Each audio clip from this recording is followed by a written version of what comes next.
अस्सलाम वालेकुम। मेरा नाम सलमान नसीम है और ये learn and earn with the animation की 4th वीडियो है। आज की वीडियो में हम टेक्सचर्स के ऊपर काम करेंगे। हम ये देखेंगे कि नॉर्मल मैप, रफनेस मैप और ख़ास तौर पे हाइट मैप को किस तरह से यूज़ किया जाता है और उनके क्या क्या फ़ायदे हैं और उनकी क्या स्ट्रेंथ है। So without wasting further time let's get started. जी welcome to my screen. Last video के अंदर हमने टेक्सचर लगाना सीखा था, तो हम दोबारा से लगा लेते हैं, कोई मसला वाली बात नहीं है। हम इसको डिलीट कर देंगे, एक्स से डिलीट के बटन के ऊपर क्लिक करके इसे डिलीट कर देंगे, शिफ्ट ए दबाएंगे और यहाँ से प्लेन को ऐड कर लेंगे। प्लेन को ऐड करने के बाद थोड़ा सा बड़ा कर लेते हैं इस तरह से। और अगर हम यहाँ पे जाएँ, हमारे पास राइट साइड के ऊपर मटेरियल प्रॉपर्टीज़ है। अगर हम इसके ऊपर जाएँ, न्यू मटेरियल के ऊपर क्लिक करें, बेस कलर के ऊपर इधर जो ये येलो बटन बना हुआ है इसके ऊपर क्लिक करें, इमेज टेक्सचर के ऊपर चले जाएं।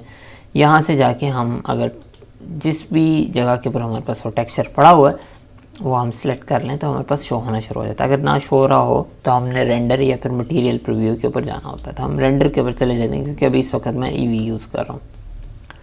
तो ये हमारे पास टेक्सचर आ गया। एक्चुअली बिगनर्स को लगता है ये सारी कहानी थी, लेकिन कहानी यहाँ से शुरू होती है। एक्चुअली जब आपके पास पॉलीज कम होते हैं तो आपने टेक्सचर्स के ऊपर खेलना होता है, और कम पॉलीज के साथ आपने नॉर्मल मैप, बम्प मैप और डिस्प्लेस मैप, ये 3 मैप बहुत बेसिक लेवल के ऊपर आपने लाजमी यूज़ करने होते हैं। ये चीज़ें आपको शो कहाँ पे होंगी? वो हमें शो होंगी शेडिंग के अंदर। अगर हम यहाँ पे शेडिंग वाले टैब के अंदर जाते हैं तो जो मैंने अभी इस वक्त टेक्सचर भी लगाया है ये मुझे एक नोड के अंदर शो हो रहा है। ये हमारे पास प्रिंसिपल BSDF की नोड है। अगर हम यहाँ जाते हैं, इसके अंदर जाते हैं, अगर मैं इसको जो हमारा सरफेस है इसको यहाँ से मैं फॉर एग्ज़ाम्पल मैं ग्लास कर देता हूँ, ठीक है, तो वो ग्लास बन जाएगा और उस नोड को वो ख़त्म कर देगा। तो मैं कंट्रोल Z कर देता हूँ, कंट्रोल Z कर दिया मैंने, तो हमारे पास ये इस तरह से आ रही है। अब मैं इससे पहले कि आपको नोट्स के ऊपर काम करवाऊँ, पहले मैं इसकी थोड़ी सी स्ट्रेंथ दिखाता हूँ कि इसके ऊपर काम करने से आपके लिए कितनी आसानियाँ पैदा हो सकती हैं।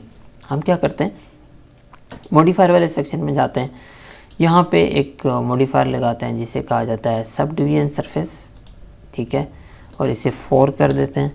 तो ये गोल कर देगा पूरा इसको, तो हमें गोल नहीं चाहिए। हम टैब दबाएंगे, राइट क्लिक करके फर्दर सब डिवाइड कर देंगे, 4-5 दफ़ा सब डिवाइड कर देंगे, एक दफ़ा और कर देते हैं।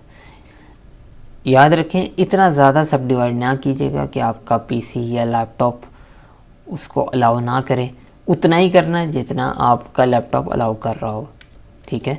तो अब ये हो चुका हुआ है। ये होने के बाद हम एक और मॉडिफायर लगाएंगे जिसको कहा जाता है डिस्प्लेस मॉडिफायर। इसके ऊपर क्लिक करेंगे, यहाँ पे हम न्यू टेक्सचर के ऊपर क्लिक करेंगे। न्यू टेक्सचर के ऊपर क्लिक करने के बाद इस जगह पे क्लिक करेंगे कि हमें टेक्सचर वाले सेक्शन के ऊपर ले जाए। वैसे हम यहाँ से भी जा सकते हैं, तो यहाँ से वो हमें टेक्सचर वाले सेक्शन में ले गया।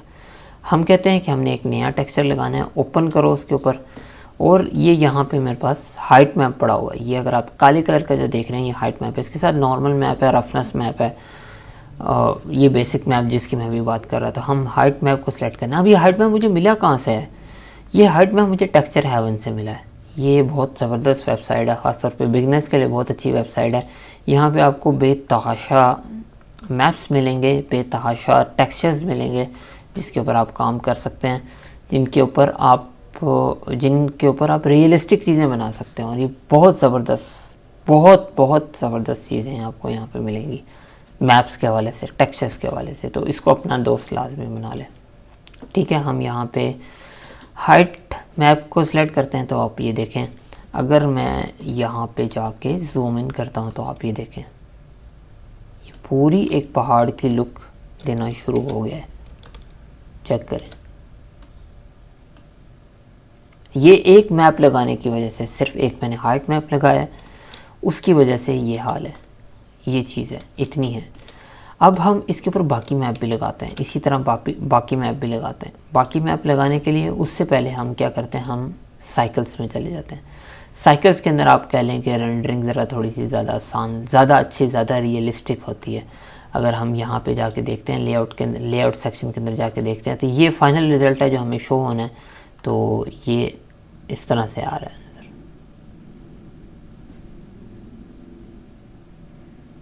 बाय द वे, अगर आपने साइकिल्स में करना हो तो हमें यहाँ पे रेंडर प्रॉपर्टीज़ के ऊपर जाने के बाद यहाँ पे हमने रेंडर इंजन को साइकिल के ऊपर करना होता है। इन सिंपल वर्ड यही चीज़ है। वापस शेडिंग के ऊपर आ जाते हैं। शेडिंग पे आने के बाद हमने इधर अब बाकी नोड्स लगानी है। हम शिफ्ट ए करके यहाँ पे सर्च करके भी लगा सकते हैं, शिफ्ट ए करके यहाँ से जाके सेलेक्ट करके भी लगा सकते हैं अपनी मर्ज़ी से। लेकिन मैं एक आपको थोड़ा सा सीक्रेट बताता हूँ, वो ये है कि हमारे पास एक ऐड ऑन है जिसका नाम है नोड वैंगुलर ऐड ऑन। उसको इनेबल करने के लिए हम एडिट के ऊपर जाएंगे, प्रेफरेंसेस के ऊपर जाएंगे, यहाँ पे हम ऐड ऑन के सेक्शन में, ये ऐड ऑन के सेक्शन में नोड लिखेंगे तो हमारे पास ये आ जाएगा नोड वैंगुलर ऐड ऑन। आपने जैसे इसको यूँ इस तरह से इनेबल कर देना है। आप जब इनेबल करेंगे तो आपके पास यहाँ पे अब क्या होगा, अब अगर मैं इसको सिलेक्ट करता हूँ, यहाँ पे इस जगह पे सिलेक्ट करता हूँ और कंट्रोल टी दबाता हूँ, तो ये जो हमारे पास एक बेसिक लेवल पे मैपिंग नोड्स होती हैं ये उसने खुद वहाँ पे सिलेक्ट कर ली इमेज टेक्सचर के साथ। तो यहाँ पे अगर मैं जाके इस टेक्सचर को सिलेक्ट करता हूँ तो ये बाकी चीज़ें जो मैप्स वगैरह हैं वो उसने खुद सिलेक्ट कर लिए हुए हैं ऑलरेडी उसके ऊपर। ठीक है, हम इसे ख़त्म कर देते हैं। यहाँ से अगर मैं क्लिक करूँगा तो ये ख़त्म हो जाएगा। इसे ख़त्म कर देते हैं, ये सारा कुछ ख़त्म कर देते हैं, टेक्सचर कोऑर्डिनेट और मैपिंग की नोट, और ये भी चीज़ ख़त्म कर देते हैं। इसके बाद हम इसके ऊपर क्लिक करते हैं, प्रिंसिपल BSDF के नोट के ऊपर क्लिक करते हैं, कंट्रोल शिफ्ट टी दबाते हैं तो दोबारा से ये खुलेगा। अब की बार हम सारे मैप जो हमने सेलेक्ट किए हुए हैं वो सारे सेलेक्ट कर लेते हैं इस तरह से। तो अब अगर मैं इसके ऊपर जाऊंगा तो इसने इसको खुद ही टेक्सचर कर दिया। अब इसको मैं थोड़ा सा बड़ा करके आपको दिखा देता हूँ। यहाँ उसने 4 बेसिक नोड्स लगाई हैं। एक बेस कलर जो हमारे पास जो टेक्सचर दे रहा है, एक्चुअली इसको टेक्सचर दे रहा है। दूसरी रफनेस है। रफनेस क्या है? रफनेस वो चीज़ है जो हमारे टेक्सचर के चीज़ों को डिफ़ाइन कर रहा होता है, लाइक उसकी सरफेस को डिफ़ाइन कर रहा होता है। वो इस तरह से कि हमारे पास जो मेटल का सरफेस है उसके ऊपर रफनेस बहुत कम होगी। जिस तरह से जो सरफेस अभी हमने लगाया हुआ है इसके ऊपर रफनेस ज़ाहिर सी बात है ज़्यादा होगी। इस तरह की चीज़ों को डिफ़ाइन करने के लिए जो चीज़ है उसे हम रफनेस मैप कहते हैं। इसी तरह हमारे पास नॉर्मल मैप है। नॉर्मल मैप जो है उसके अंदर अगर जो हमारे पास स्मॉल बेंड्स होते हैं, अगर आप इस जगह पे देखते हैं, ये इस तरह की चीज़ें हैं, इनको रिप्रेजेंट करने के लिए हमारे पास नॉर्मल मैप यूज़ किया जाता है। इसी तरह जो डिस्प्लेसमेंट मैप है, ये हाइट मैप जो अभी हमने उधर मॉडिफायर के ज़रिए भी जाके किया था। अब ख़त्म करने से पहले, लेक्चर ख़त्म करने से पहले, जो एक्चुअली मैंने आपको डिफरेंस दिखाना था, अगर आप यहाँ से जाके देखते हैं तो ये देखें, ये रॉक था, इसके ऊपर ये सारी बिल्कुल वैसा ही उसने सरफेस बनाया हुआ है, बिल्कुल जिस तरह से मैप के अंदर था वैसा ही बनाया हुआ है। तो हम अगर एक काम कर लेते हैं, हम ये करते हैं, ख़त्म करने से पहले एक छोटी सी चीज़ ट्राई कर लेते हैं। सबसे पहले तो हम वापस चले जाते हैं, यहाँ आ जाते हैं। तो ये अब देखें, ये इधर इस तरह से शो हो रहा है। वहाँ पे हमारे पास एक इन्वायरमेंटल टेक्सचर लगा हुआ था, अभी यहाँ पे इन्वायरमेंटल टेक्सचर कोई भी नहीं है। एक लाइट से ही सारे काम हो रहे हैं, तो एटलीस्ट इस लाइट को हम सन बना देते हैं तो क्या होगा कि ये कम से कम थोड़ा सा अच्छा हो जाएगा। और इसकी स्ट्रेंथ जो सन की हमारे पास स्ट्रेंथ है 10 कर देते हैं, तो हमारे पास एटलीस्ट थोड़ा सा अच्छा व्यू आना शुरू हुआ है। तो अब आप इसको अगर जाके देखते हैं तो ये इस तरह से शो हो रहा है। वैसे ऑन अ बेसिक लेवल हम HDR टेक्सचर जैसे कहा जाता है, हम वो लगा के इस तरह के काम कर सकते हैं। लेकिन फ़िलहाल क्योंकि आज का जो लेक्चर था, आज का जो ट्यूटोरियल था वो इस चीज़ के ऊपर नहीं था, तो हम फ़िलहाल इधर ही रुकते हैं। चीज़ ख़त्म करने से पहले जो आपको दिखानी थी वो थी कि हम अगर इसे सेलेक्ट करते हैं और यहाँ पे मॉडिफायर वाले सेक्शन में जाते हैं और हम इसे हाइड कर देते हैं, जो हमने डिस्प्लेसमेंट और सब डिवीजन सरफेस की जो एडॉन्स लगाए हैं, सॉरी जो मॉडिफायर्स लगाए हैं, हम इसे हाइड कर देते हैं। अगर मैं इसे हाइड कर देता हूँ इसके ऊपर भी और इसके ऊपर भी, तो ये इस तरह से शो हो रहा है। तब भी स्टिल आप देखते हैं कि उसके ऊपर वो रफनेस वगैरह और इस तरह की चीज़ें शो हो रही हैं। एक्चुअली गेम्स के अंदर हमने ऐसे मॉडल्स के ऊपर जाके काम करना होता है। हाँ, हमें थोड़ी बहुत इसके ऊपर ज्योमेट्री लास्ट में फिर भी चाहिए होती है। इसकी ज्योमेट्री बहुत ज़्यादा, हमने 2-4 पॉलीज के अंदर ही, थोड़े पॉलीज के अंदर ज़्यादा काम करना होता है। अब अगर खाली डिस्प्लेसमेंट को मैं वापस लेके आता हूँ तो ये इस तरह से शो करेगा, जो कि आपने देखा होगा कि गेम्स के अंदर अगर आप देखते हैं तो इस तरह की चीज़ें आपको बड़ी नज़र आई होंगी।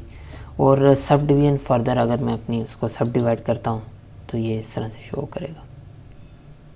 लास्टली एज़ यूजुअल इस कोर्स के अंदर मैं जाने से पहले आपको एक ना एक इनकम स्ट्रीम लाजमी बताता होता हूँ। तो आज मैं आपको एक ब्लेंडर गुरु की पॉडकास्ट बता रहा हूँ जिसका टाइटल है मनी मनी मनी, और इसका जो लिंक है एंड वाले कार्ड के अंदर डाल दूँगा, आप वहाँ से जाके देख सकते हैं। इसके अलावा यहाँ पे गुरु ने इन चीज़ों को फर्दर सब डिवाइड भी किया हुआ है। अगर आप सिर्फ उस चीज़ को देखना चाहते हैं तो वहाँ से जाके देख लेना।